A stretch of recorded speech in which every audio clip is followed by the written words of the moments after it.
Hello everyone and welcome to our module on the pupil.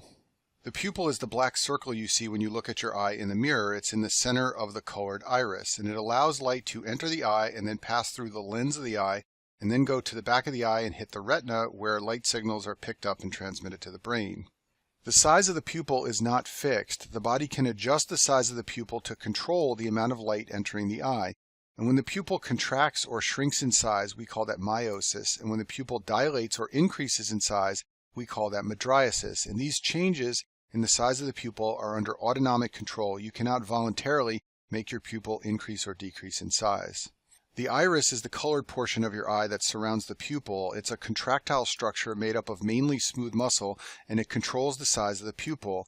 Within the iris, there are two important muscle groups that control the size of the pupil. There's a circular muscle group called the sphincter pupillae and a radial muscle group called the dilator pupillae.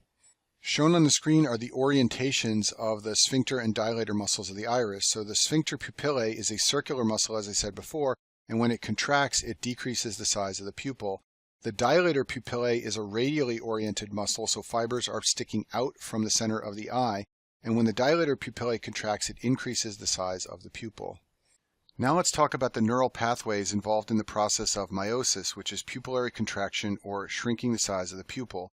Miosis is under control of the parasympathetic nervous system, and it involves a two-neuron pathway that begins at a structure known as the Edinger-Westphal nucleus, which is found in the midbrain near the cranial nerve 3 or ocular motor nucleus. Nerve fibers from the Edinger-Westphal nucleus travel and enter the orbit together with nerve fibers from cranial nerve 3. They synapse at the ciliary ganglion, which is found behind the eye, and then ciliary ganglion cells signal the sphincter pupillae muscle via the short ciliary nerves. They use acetylcholine as a neurotransmitter acting on muscarinic receptors. And here's a picture just to make this more clear. It begins in the Edinger-Westphal nucleus. Nerve fibers travel together with cranial nerve 3 fibers to the ciliary ganglion. From there, nerves activate the sphincter pupillae, and that's what leads to miosis. The most important clinical application of this pathway is called the rule of the pupil. This is important when evaluating cranial nerve 3 lesions. Patients who develop a lesion of cranial nerve 3 will have their eye down and out on the affected side. If you look at this picture at the bottom of the screen, this man's eye is down and out, and that is what you see in a cranial nerve 3 lesion. When faced with a patient like this, it's very important to evaluate the pupil and decide whether there is pupillary dilation or not. If the pupil is dilated, this means the parasympathetic nerves are impacted. The parasympathetic fibers run on the outside of cranial nerve 3. This makes them easily compressed by a mass, especially a posterior communicating artery aneurysm. So if the pupil is dilated, you must consider that the patient may have a mass lesion like an aneurysm, and those patients often need imaging of the brain. If there is an absence of pupillary dilation in the setting of a cranial nerve 3 lesion, this suggests ischemia is the cause. Cranial nerve 3 is vulnerable to ischemic nerve damage, especially in patients with diabetes. This type of damage to cranial nerve 3 usually spares the superficial parasympathetic fibers, and thus the pupil is not dilated, and this is called the rule of the pupil. Another rare condition that involves the parasympathetic pathway is called Addy's tonic pupil. This is a dilated pupil on one side caused by blocked parasympathetic innervation to that eye.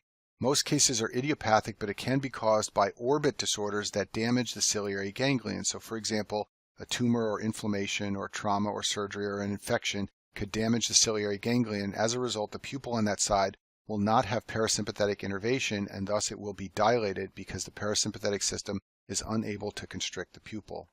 Now let's talk about the neural pathways involved in mydriasis, which is the process of dilating the pupil and increasing its size. This process is under control of the sympathetic nervous system. Dilation of the pupil is part of the fight or flight response. The sympathetic nervous system can activate the dilator pupillae muscle to increase the size of the pupil. It can also inhibit the sphincter pupillae muscle. This uses norepinephrine as a neurotransmitter acting on alpha-1 receptors. In contrast to the parasympathetic system we just talked about, the system for mydriasis is a much longer system. It involves a 3-neuron chain. It starts in the brain and travels down to the spinal cord and then back up to the eye. The first neuron travels from the posterior hypothalamus through the brainstem to the spinal cord and ends at a structure called the ciliospinal center of Budge, which is found at the C8 to T2 level in the spinal cord. The second neuron travels from the spinal cord to the superior cervical ganglion. It exits at the T1 level and crosses the apical pleura of the lung, and then it travels with the cervical sympathetic chain near the subclavian artery. The third neuron travels from the superior cervical ganglion to the dilator pupillae muscle. It courses with the internal carotid artery and passes through the cavernous sinus. This slide shows my own summary. It begins in the midbrain. The first neuron travels all the way to the spinal cord at the center of Budge. It exits at T1 and goes up to the superior cervical ganglion, and from there nerve fibers go to the dilator pupillae muscle. Because the sympathetic neural pathway is so long and convoluted, it can become easily disrupted in a number of pathologic states. And any time there is disruption of the sympathetic chain to the face, this can result in a characteristic syndrome known as Horner syndrome. Patients who develop Horner syndrome will have a small pupil, which is miosis. This is because they've lost sympathetic innervation to the face, and thus the pupil is contracted. Basically, they have unopposed parasympathetic contraction of the pupil. Patients with the Horner syndrome also have eyelid droop, which is known as ptosis. This is because the sympathetic nervous system supplies the superior tarsal muscle, which assists the levator palpebrae in raising the eyelid. And then finally, the third characteristic of the Horner syndrome is absence of sweat on one side of the face. This is called anhidrosis. So many people remember that the Horner syndrome consists of miosis, ptosis, and anhidrosis. And this final symptom, anhidrosis, is usually not obvious clinically. These other two are what are obvious clinically. Patients have a small pupil and a drooping eyelid. There are many causes of a Horner syndrome. That's because the sympathetic chain courses near many important anatomical structures which can become diseased and interrupt the nerve pathway. Some that are worth knowing include an apical lung tumor, an aortic dissection, a carotid dissection, and a pica stroke, which can lead to the lateral medullary syndrome, which I discuss in the brainstem modules. There are two drugs which can be applied to the eye to make the diagnosis of Horner syndrome, and the physiology behind these drugs is important, so let's talk about this now. The first one is cocaine. So cocaine blocks the reuptake of norepinephrine, and this will lead to increased sympathetic nervous system activity in the eye. However, cocaine will have no effect if there's impaired sympathetic innervation due to Horner syndrome. So you can use cocaine to test for Horner syndrome by applying it to the eye. If the eye is normal, there will be pupillary dilation. This means that the eye is receiving sympathetic nervous system input.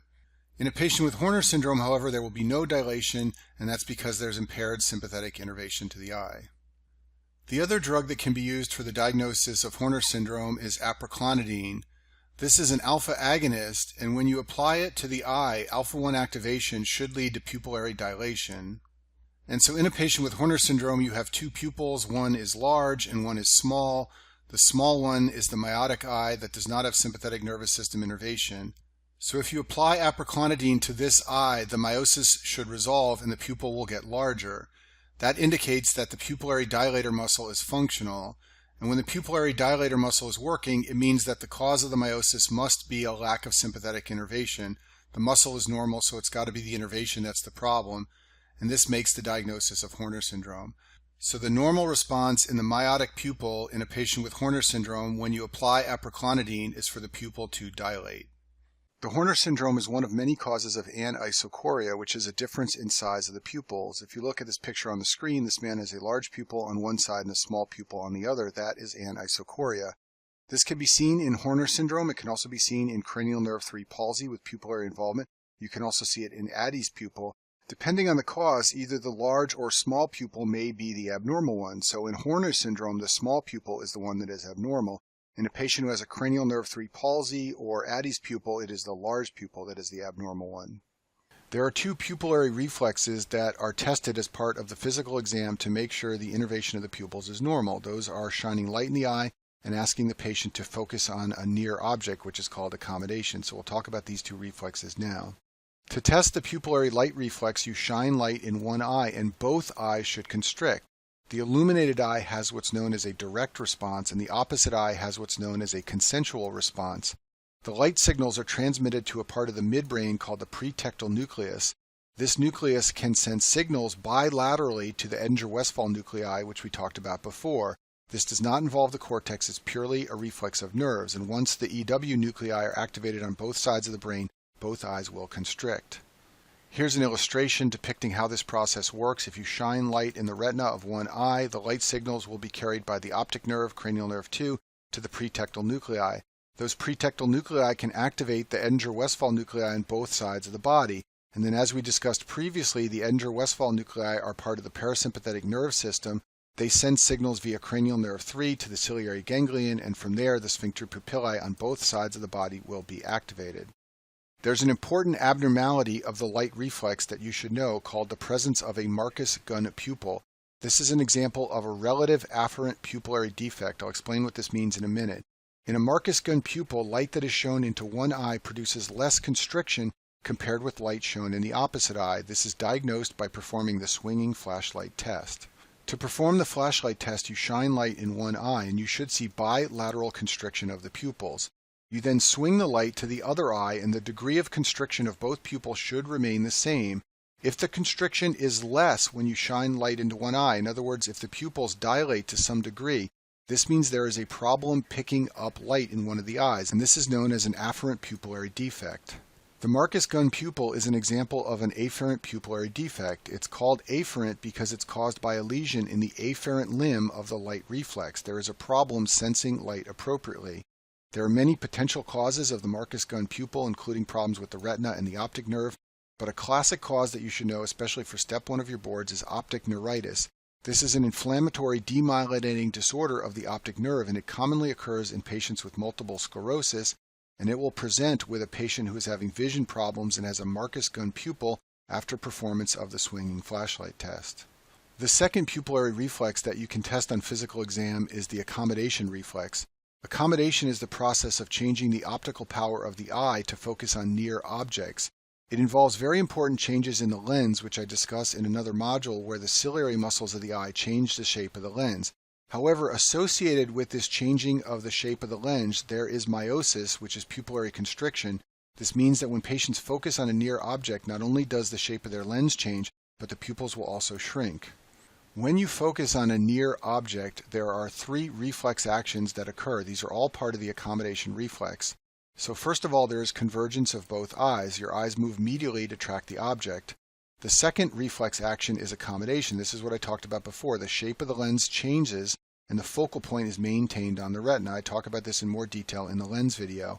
And then the third part of the accommodation reflex is miosis. The pupil constricts to block entry of divergent light rays coming from a near object.